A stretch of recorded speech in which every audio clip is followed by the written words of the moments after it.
Hey internet! So I know a lot of you have been requesting makeup tutorials and wanting to know what products I'm currently using, especially on my cheeks and lips. So I thought I would go ahead and do a full tutorial showing you the makeup look that I will be wearing throughout fall and winter. I do not change my makeup up very much at all, which is why I rarely do makeup tutorials. However, when I find products that I love and a look that I love, I'm very loyal to it and very excited about it. So I'm thrilled to be sharing this video with you.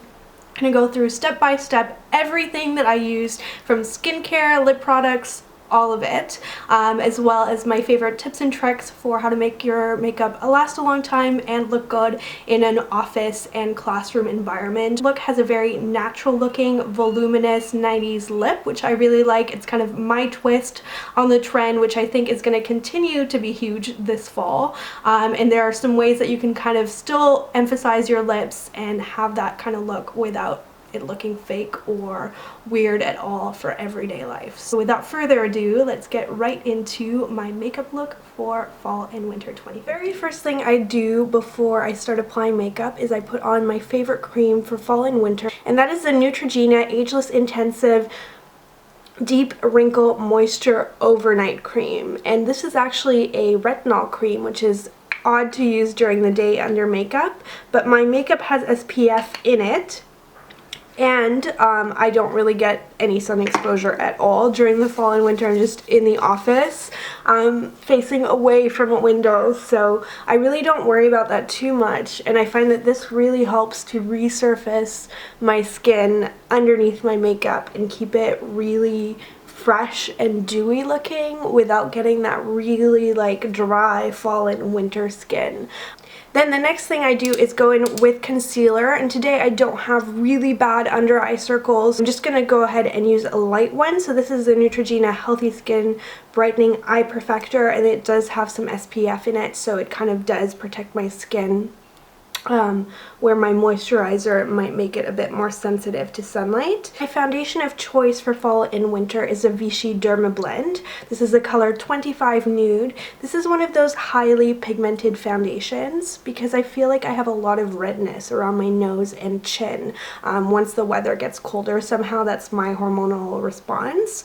If I felt like my skin was a little bit better, like it tends to be during the summer, I have a bottle of my Bourjois Serum Foundation, which is my other favorite. These are my two favorite foundations of all time. This one is a bit lighter coverage. This one is one of those like very highly pigmented, you don't need a lot foundations.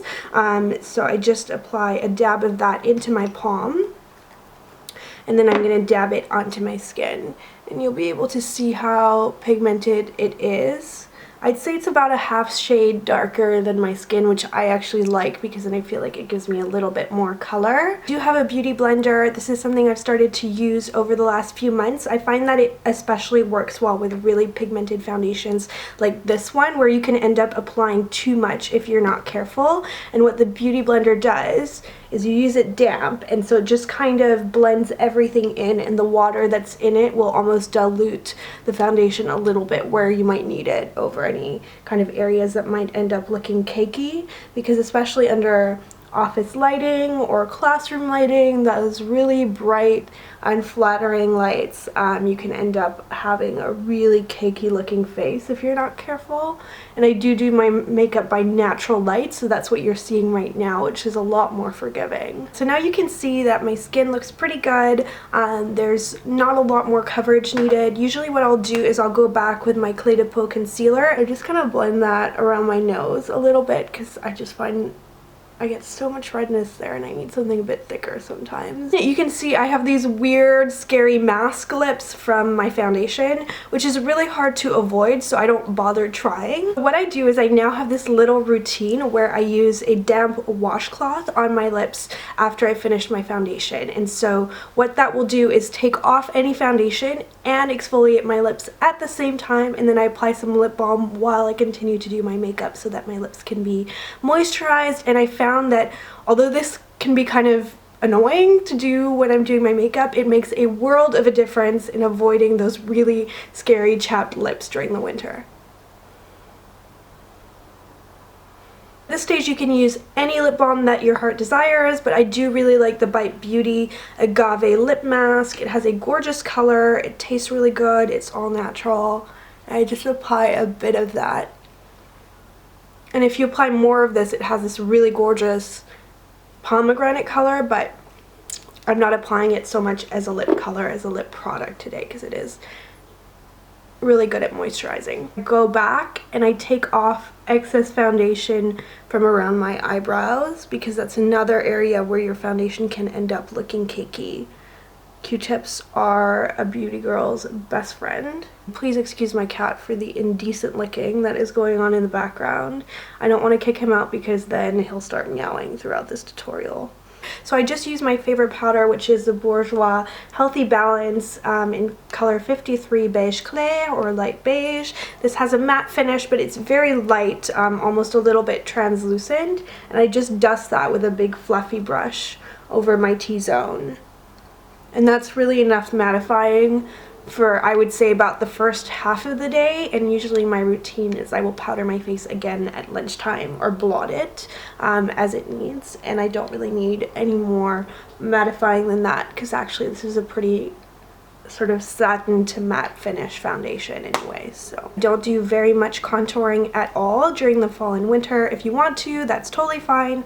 I also feel like it's kind of going out of fashion as well to have a really done looking face like that. I really personally prefer something a bit more natural. I do just kind of go back to that good old-fashioned 3E motion with a pretty fluffy brush, and I do bring some down onto my neck because again I just always feel like it's terrible if you have any kind of demarcation on your neck, and my neck does tend to look a bit lighter than my face anyway. Next up is blush, and pretty much every other year that I've done fall makeup anything, I always switch to a very kind of matte plummy bronzer like MAC's Plum Foolery, or you know, colors like that that are more pinky or taupey, or even nude. But this year I've been really liking just kind of continuing to use a corally bronzer to kind of bring that glow into fall and winter. I don't understand why you necessarily need to change the colors that you use, especially on your face, if you feel like they make you look healthy.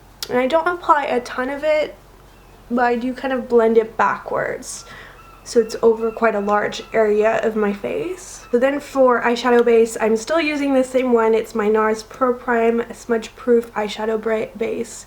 This completely prevents any kind of creasing throughout the day. You don't need a lot of it though, so just a little streak on each eye is plenty. Something that I do like to switch up for fall is my eye makeup look. So this is something that I've been loving using over the last couple of weeks, and it's my favorite way to create kind of lightly smoky matte fall look because I feel like it's just really flattering to have matte eye makeup. I think it looks much better under bright lights than a lot of shimmer does, and some of these shades have very light shimmer, but most of them have a very silky matte finish, and the pigmentation is amazing. If you don't already know, I'm talking about the L'Oreal La Palette Nude in color number 2. This is fabulous. I like it better than a lot of the Urban Decay Naked palettes that I have. I just think that the color selection is better. You can see they're quite plummy and browny, which is great for fall. I'm going in with my lightest highlighting shade, which is the one on the far left. And just apply that under the eyebrow. See, it catches the light very subtly, which I think is what you want because you don't want it to be overly kind of stroby. Then I'm going to go in with that lighter kind of mauve-y matte shade here, and that's going to go all over the eyelid. I grabbed this mauve shade here. It looks really purple in the pan, but once you apply it on, it has more of like kind of taupey look that I really like. So I really recommend that you use some brown or some taupe with that purple to kind of blend it in, soften it, and just make it look that much kind of warmer rather than kind of tired and bruisey looking. To use that matte shade right here, which is the matte brown, combined with a little tiny bit of the shimmery brown that's right next to it, which will just kind of make it look a little bit softer but still, you know, not very shimmery. And I start at the outer eye corner and I blend that into the crease kind of inwards. Okay, so that's kind of the look that you get, and it looks a bit weird without the eyebrows done, so just kind of suspend your judgment for a moment because my eyebrows look so different before and after they're done. And just the last step you're going to do is you're going to grab some of that charcoal brown right here. And I'm going to do it with this kind of pointy synthetic brush, which is actually meant for concealer, but I like it for the outer corner. Just going to grab some of that, and we're just going to draw a little V going from the outer corner inwards and just kind of blend that in to kind of darken the look a little bit. Next step, curl my lashes and apply my liquid liner, which is pretty much my signature. I wear it every single day. I guess I watched one too many episodes of The Hills and I got completely addicted. I'm using the ZA liquid eyeliner. This one's from Asia. Any kind of pen format liquid liner is great and is my favorite. I like those better than the felt tips. And I find the cheapest place to get them is Asian beauty stores.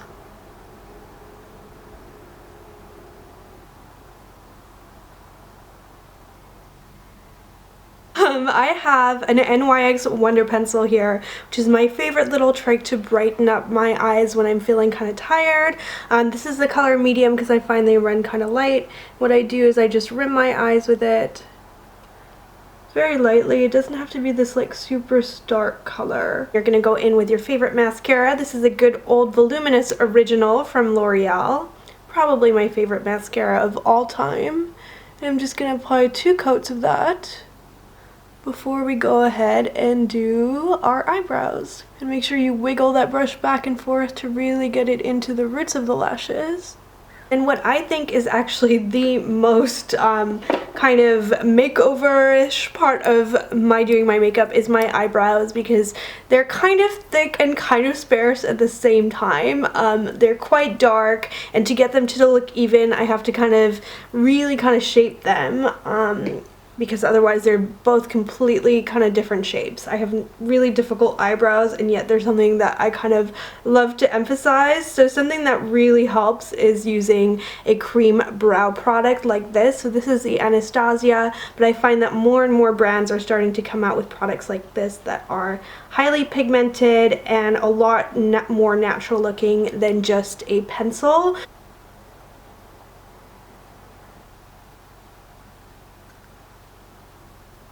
And something that makes a huge difference if you are using this particular product is to get the brush. I normally like to kind of cheap out on brushes as well because I find the inexpensive ones like Sonia Kashuk are so great now. But I find the Anastasia one just does get a bit more of a natural looking effect. Now for the fun part, the lips. So I still think that this whole kind of 90s look is going to be really in for lips this fall. Nothing's changing. If you want something a bit more red and kind of like an easy pinky kind of red to wear, I really like the YSL No. 4 lipstick. This is just their classic lipstick. A lot of the time when you guys ask me what I have on my lips, another combination I've been wearing a lot recently is the Makeup Forever Aqua Lip lip liner No. 2C, which is pretty similar to like a MAC Whirl or something like that, but a bit more long wearing. And then I combine this with my NYX Butter Gloss in the color Tiramisu, which is a gorgeous brownie nude color. It's very moisturizing. It smells very sweet if you like all of those things, and kind of lip glossy kind of products with a bit of pigmentation, then you will like this a lot. And then the fourth lip product that you guys see me in is MAC Viva Glam V, which is my probably all-time favorite lipstick in kind of a nude tone. Never change my lip products very much at all because I just know what looks good on me. So I thought I would just kind of tell you guys what I like, and then I'll list them all down below so you can have a little lipstick shopping list. But today we're going to do the whole lip liner thing because I think that's going to be still a huge look for fall, and this is a really natural looking non-fish lips kind of way of doing it. My butter gloss, and it's so smooth and it really does smell like tiramisu, which is kind of awesome. pretty much it for my makeup look. I'm going to come back and say goodbye once I've done my hair. So I hope that you guys like this tutorial. Make sure you like it and subscribe if you'd like to see more videos like this. And also, this tutorial is actually part of tutorial week on my channel, so I will also be doing a hair tutorial this Friday where I show you how I style my new shorter lob haircut 3 ways. So if you would like to see that, then make sure you subscribe, stick around, and catch that video. So thank you so much for watching, and I will see you next time.